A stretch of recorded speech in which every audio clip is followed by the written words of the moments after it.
What if the most impactful figures in Japan's financial markets weren't CEOs, economists, or hedge fund titans? What if they were women, unassuming, unnamed, unpaid, managing households, not funds? What if, while Wall Street obsessed over market makers and central banks, a quiet force of housewives moved billions behind the scenes without needing suits, titles, or recognition? This is not a hypothetical. It happened. And the financial world gave her a name, Mrs. Watanabe. She wasn't one woman, she was thousands, a collective identity for the Japanese housewives who, during a period of economic stagnation, turned to the foreign exchange markets, not for glory, but for survival. While her husband worked 14-hour days for diminishing returns, Mrs. Watanabe logged onto trading platforms in the late hours of the night. She wasn't looking to beat the market. She was trying to outpace inflation, to make the family's yen stretch further, to preserve something that felt like a future. In the early 2000s, Japan's savings culture was crumbling. Interest rates hovered near zero. Traditional methods of wealth building, bank deposits, government bonds, offered almost no return. And so, driven not by ambition but by necessity, she entered the world's largest and most volatile financial arena, the forex market. She didn't have formal training. She didn't attend finance seminars or investment banks. Her knowledge came from online forums, community boards, and an acute sensitivity to risk, sharpened not by trading floors, but by years of budgeting, planning, and managing uncertainty. And it worked. So consistently, so powerfully, that global analysts began tracking her moves. Major investment firms factored her trading patterns into their models. Economists studied her impact on the yen carry trade. And slowly, the world realized Mrs. Watanabe wasn't just another retail investor. She was shaping currency flows. And yet, the most extraordinary part of this story isn't that these women entered the financial world. It's that they did it invisibly, without asking permission, without waiting for institutional access. They weren't given a seat at the table, so they built a platform of their own. One spreadsheet, one trade, one online discussion thread at a time. In a global system that often equates power with position, Mrs. Watanabe reminded the world of something else. Influence doesn't always announce itself. Sometimes it slips through the cracks, quiet, calculated, consistent, until the system can no longer ignore it. This isn't just a financial story. It's a story about perception, about who we imagine is powerful and who actually is, about the difference between visibility and impact, about the kind of intelligence that doesn't wear a name badge. In a world still questioning whether women belong in finance, Mrs. Watanabe isn't just an answer, she's a warning. Power has already moved, and it didn't ask for your permission. Chapter 1. The Birth of Mrs. Watanabe. At the start of the 21st century, Japan's economy was stuck in neutral. The country had weathered its infamous lost decade, a long period of stagnation following the burst of the 1980s asset bubble. Interest rates were low, growth was flat. Deflation loomed. Households, once accustomed to dependable savings, began to see their financial futures shrink in real terms. Banks paid almost nothing to hold money. Traditional investments, bonds, savings accounts, real estate, yielded little to no return. And for many middle-class families, especially those living on fixed incomes or single salaries, the margin for error was razor thin. It was in this context that Mrs. Watanabe was born, not as a specific individual, but as a phenomenon, a symbol. Japanese housewives, many of whom had managed household finances with meticulous care, began to look for alternatives. They were highly literate in budgeting, disciplined in savings, and used to handling long-term planning. But now they faced a stark question. If the bank won't grow my money, who will? The answer, surprisingly, was found in the foreign exchange markets. Forex trading, the buying and selling of global currencies, offered leverage, daily movement, and potential returns far beyond the domestic interest rates of Japanese banks. And while the industry had traditionally been dominated by institutional players, online platforms were changing the rules. What was once exclusive was now accessible. Retail trading accounts opened the door, and Japanese women stepped through it. They studied charts between grocery runs. They joined online forums where strategies were discussed with code-like precision. They analyzed trends, tracked macroeconomic shifts, and learned the psychology of currency markets. They didn't have finance degrees, but they had something just as valuable: patience, precision, and emotional discipline. And they brought something entirely different to the table. They weren't motivated by dominance. They weren't driven by ego. They traded for one reason: to protect and provide. The financial media began to take notice. Analysts started tracking unusual volumes in the yen carry trade, where investors would borrow yen at low interest rates and invest in higher yield currencies like the Australian dollar.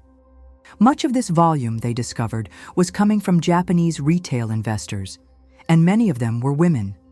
They needed a label, so they coined one: Mrs. Watanabe, a term meant to capture the archetype of the Japanese housewife turned trader. She was fictional, but her impact was not. By the mid-2000s, Mrs. Watanabe had become a fixture in economic forecasts and financial journalism. Not because she represented institutional power, but because she represented a shift. Ordinary individuals using unconventional tools to reshape the flow of money on a global scale. She didn't demand change. She adapted to the system and outperformed it. And while the name may sound quaint, almost dismissive, the reality was anything but. Mrs. Watanabe was disciplined. She was strategic, and in a world that still doubted women in finance, she was quietly moving billions. The question was no longer, who is she? It became, how long until the market has to follow her lead? Chapter 2. Trading between laundry loads. There was no trading floor, no suit, no secretary, no flashing monitors. There was a kitchen counter, a laptop, and a household to run. Between boiling rice and putting children to bed, Japanese housewives, newly minted forex traders, were charting currency pairs, placing leveraged trades, balancing spreadsheets with grocery lists. They didn't have the luxury of full-time focus. They had windows, moments carved out between chores, errands, and caregiving. But those moments were used with surgical precision. This was the quiet architecture of Mrs. Watanabe. She wasn't chasing high-frequency trades or speculative bubbles. She was patient, deliberate, risk-aware. She learned from forums, message boards, early online communities. She didn't have mentors, but she had a tribe, other women navigating the same space from their own kitchens and living rooms. Together, they built a shadow network, a decentralized grassroots community of retail traders sharing insights, strategies, warnings. These weren't mom-and-pop hobbyists. Some were trading with accounts worth tens or even hundreds of thousands of dollars. Some were moving enough volume to influence real-time price movements. A few became millionaires. But even those who didn't strike it rich participated in something profound. A quiet redefinition of what financial agency could look like. They showed that high-stakes decision-making didn't require formal titles or traditional credentials. It required focus, pattern recognition, and emotional regulation. And they had those in abundance. Years of household management had honed their risk tolerance. They knew what it meant to stretch resources, to adapt to shifting variables, to make high-consequence decisions with imperfect information. In other words, they had the mindset of traders, long before anyone gave them that title. What makes this chapter in economic history so extraordinary is not just the scale of the participation, but the invisibility of the participants. No media interviews, no conference keynotes, no best-selling autobiographies, just consistent, disciplined execution behind closed doors. They were trading during bath time, closing positions between school drop-offs, watching global news cycles not as distant observers, but as real-time strategists. And perhaps most remarkable of all, they weren't seeking recognition. They were simply taking responsibility. This wasn't rebellion, it was adaptation. They saw that the traditional financial tools offered them nothing, so they built their own. And in doing so, they revealed a truth that institutions had long overlooked: that power doesn't always announce itself. Sometimes it's in the mother studying economic data by nightlight, the wife running pivot tables while rice steams, the unseen trader with no badge but complete conviction. By trading between laundry loads, they disrupted the global currency market. And yet, they were never chaotic. They were not a bubble. They were a force, quiet, consistent, intentional. Mrs. Watanabe didn't ask to be included. She simply entered on her terms. And from that humble entry point, she began to reshape the system itself. Chapter 3: The Ripple Effect on Global Markets. What began in living rooms soon reached trading rooms. It started subtly: shifts in currency volumes, timing anomalies, market moves outside of institutional forecasts. But over time, the data became undeniable. There was a force moving money in the global forex markets that didn't match any known institutional profile.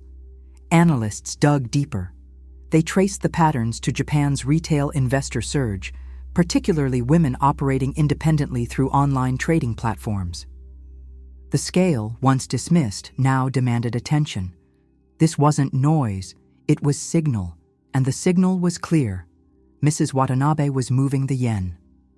The carry trade, one of the most influential strategies in global finance, was especially vulnerable to her touch. Japan's low interest rates made the yen the ideal funding currency for leveraged plays. Investors would borrow in yen and invest in higher-yielding assets abroad. But when thousands of Japanese housewives began participating en masse, buying foreign currencies with borrowed yen, the flow intensified. The trades were small in isolation: $1,000 here, $10,000 there. But collectively, they created meaningful shifts in capital movement. What central banks tried to manage with policy, Mrs. Watanabe was now influencing through sheer participation. Banks started watching. Currency strategists began factoring retail investor behavior into models. News headlines shifted, from curiosity pieces about housewives dabbling in markets to serious coverage about their impact on exchange rates. They weren't just following trends. In many cases, they were setting them. Their presence became part of the global financial weather system, a layer of ambient force shaping the trajectory of markets day by day. International finance, once thought to be the exclusive domain of suits and screens, was now being co-shaped by traders whose lives included school pickups, meal prep, and budgeting for tuition. And it wasn't just economic impact, it was cultural. The story of Mrs. Watanabe began appearing in media outside Japan. Bloomberg, Reuters, and the Financial Times all ran features on this quiet phenomenon. She was referred to as Japan's secret weapon, the invisible trader, and the housewife who moves markets. But the truth was more radical than any headline. Mrs. Watanabe wasn't a surprise. She was a consequence. A consequence of financial systems that ignored women, of economies that rewarded institutional gatekeeping, of social expectations that undervalued domestic intelligence. When you push people to the margins, some fade, but some adapt, quietly, creatively, powerfully. And when enough of them adapt, the margin becomes the new center. Mrs. Watanabe didn't ask to be part of the conversation. She made herself impossible to ignore. And in doing so, she reframed who qualifies as a market mover, not by title, not by access, but by impact. This was no longer about Japan. It was a global shift in how participation creates power. The world saw retail trading. What they missed, at first, was a quiet revolution in who gets to shape the system. Chapter 4. What they got right. That Wall Street didn't.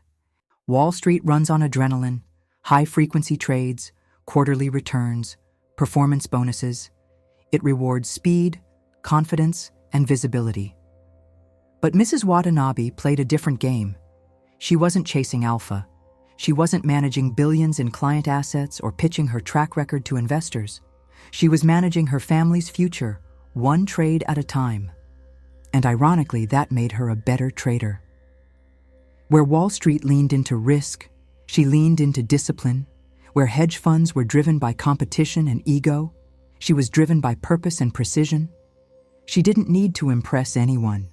She needed to perform, not for applause, but for outcomes. This led to a fundamental difference in trading psychology. Wall Street has a long history of mistaking aggression for skill. It teaches emotional detachment, but often ignores emotional self-awareness. It celebrates bold bets, but rarely discusses the cost of volatility when the capital is personal. Mrs. Watanabe approached trading not as a game, but as a responsibility. Her capital was not speculative, it was sacred. It represented tuition, retirement, groceries, health. That intimacy with consequence forged a kind of emotional clarity most professional traders lack. She knew when to stop. She understood risk not as a graph, but as lived experience. Her restraint wasn't a limitation, it was her edge. And yet, her trading strategies weren't simplistic. She studied technical indicators. She tracked central bank movements. She knew the shape of the global yield curve and the pressure points of the carry trade. But she paired this information with something harder to define: intuition. Not instinct, not guessing, but a felt sense shaped by attention, pattern recognition, and deep listening. She was, in many ways, what Wall Street claims to be, but rarely is: a disciplined, data-driven trader with long-term vision and emotional neutrality. Her trades were not just about money, they were about sovereignty. And in that, she revealed something vital. That great trading is not just a function of access or education, it's a function of character. What Mrs. Watanabe got right was not just strategy, it was psychology. She brought emotional intelligence to a space dominated by performance metrics. She brought humility to a world obsessed with domination. And most importantly, she brought a reason. She wasn't trying to be right. She was trying to be responsible. This, in the end, is what Wall Street missed: that the most stable hands in the market are often the ones not chasing power, but protecting something far more precious. Mrs. Watanabe didn't beat the system. She simply didn't need its approval. And that gave her something every institution envies: clarity without noise, risk without chaos, influence without ego. Chapter 5. What her story teaches all of us. Power doesn't always arrive with fanfare.